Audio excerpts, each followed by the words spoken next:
सोचिए, जिस दिन एक लड़की अपनी नई नौकरी शुरू करने वाली हो, उसी दिन उसकी जिंदगी खत्म हो जाए। उससे भी बड़ा सवाल, अगर मौत आत्महत्या थी तो उसके पीछे छोड़े गए वीडियो, ऑडियो और परिवार के आरोप क्या कहते हैं? और अगर ये आत्महत्या नहीं थी तो फिर उस रात हुआ क्या था?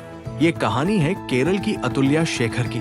साल 1995 में जन्मी अतुल्या पढ़ाई में बेहद होशियार थी। उनका सपना था कि वो पढ़ लिख कर अपने पैरों पर खड़ी हो, लेकिन परिवार की आर्थिक स्थिति मजबूत नहीं थी। महज 16 साल की उम्र में उनकी सगाई उनसे करीब 10 साल बड़े सतीश शंकर से कर दी गई। सतीश विदेश में नौकरी करता था और उसने भरोसा दिया कि अतुल्या की पढ़ाई कभी नहीं रुकेगी। अतुल्या ने इस रिश्ते को इसलिए स्वीकार किया क्योंकि उनके लिए पढ़ाई सबसे जरूरी थी। लेकिन कुछ ही समय बाद सतीश का दूसरा रूप सामने आने लगा। उसे अतुल्या के कॉलेज जाने और दूसरे लोगों से मिलने जुलने पर शक होने लगा। उसने उनके लिए ऐसा प्राइवेट कॉलेज चुना जहां उसके परिचितों के जरिए उन पर नजर रखी जा सके। साल 2014 में दोनों की शादी हुई। अगले साल बेटी आराध्या का जन्म हुआ, लेकिन बेटी के आने के बाद भी रिश्ते की मुश्किलें खत्म नहीं हुई। परिवार के मुताबिक झगड़े बढ़ते बढ़ते मारपीट तक पहुंच गए। एक समय अतुल्या अपनी बेटी को लेकर मायके लौट आई और सतीश के खिलाफ पुलिस शिकायत भी की, लेकिन बाद में शिकायत वापस ले ली गई। क्यों? परिवार के मुताबिक सतीश माफी मांगता, बदलने का वादा करता और अतुल्या अपनी बेटी के भविष्य को देखते हुए उसे एक और मौका दे देती। अतुल्या ने अपनी पढ़ाई डिस्टेंस एजुकेशन से जारी रखी। फिर साल 2023 में वो सतीश के साथ यूएई चली गई। बेटी की पढ़ाई के लिए आराध्या को केरल में नाना नानी के पास रखा गया। शारजा पहुंचकर अतुल्या ने नौकरी शुरू की और अपनी जिंदगी को दोबारा पटरी पर लाने की कोशिश की। फिर आया जुलाई 2025। नई नौकरी मिलने से ठीक एक दिन पहले अतुल्या ने अपनी बहन के साथ जन्मदिन मनाया। वो बिल्कुल सामान्य और खुश नजर आ रही थी, लेकिन अगले ही दिन 19 जुलाई की सुबह अतुल्या अपने कमरे में मृत मिली। सतीश के मुताबिक वो उस वक्त घर पर नहीं था।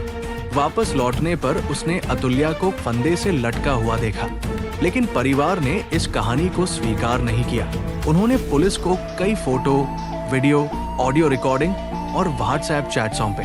परिवार का आरोप था कि इन रिकॉर्डिंग्स में सतीश अतुल्या को धमकाता और उसके साथ मारपीट करता दिखाई देता है। परिवार ने ये भी आरोप लगाया कि सतीश शराब के नशे में हिंसा करता था।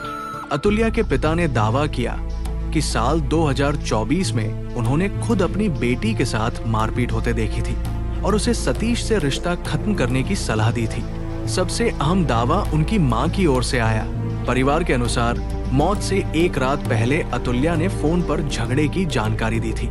आरोप लगाया गया कि उस रात उसके साथ गला दबाने, पेट पर लात मारने और सिर पर प्लेट से वार करने जैसी हिंसा हुई। हालांकि सतीश ने इन आरोपों से इनकार किया। उसने कुछ संदिग्ध चीजों का जिक्र करते हुए कमरे में किसी तीसरे व्यक्ति की संभावना की बात भी कही, लेकिन इन दावों की स्वतंत्र सार्वजनिक पुष्टि नहीं हुई। अब सवाल था, आखिर अतुल्या की मौत कैसे हुई? क्योंकि घटना यूएई में हुई थी। शुरुआती जांच वहां की एजेंसियों ने की। बाद में केरल पुलिस और क्राइम ब्रांच ने भारत में दर्ज मामले के आधार पर जांच आगे बढ़ाई। अगस्त 2025 में सतीश के तिरुवनंतपुरम एयरपोर्ट पहुंचते ही पुलिस ने उसे हिरासत में ले लिया।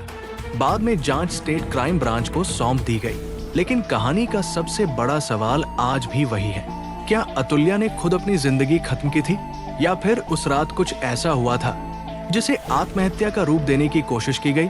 इसका अंतिम सच जांच और अदालत के फैसले से ही सामने आएगा। लेकिन अतुल्या की कहानी हमें एक जरूरी बात जरूर बताती है, शक, नियंत्रण और हिंसा को प्यार का नाम देकर नजरअंदाज करना कभी भी सही नहीं है। क्योंकि कभी कभी जिस रिश्ते को बचाने के लिए इंसान बार बार खुद को समझाता है, वही रिश्ता उसकी जिंदगी का सबसे बड़ा खतरा बन सकता है। अगर आपको ऐसी ही वास्तविक घटनाओं पर आधारित कहानियां पसंद हैं, तो वीडियो को लाइक करें, चैनल को सब्सक्राइब करें और बेल आइकन जरूर दबाएं।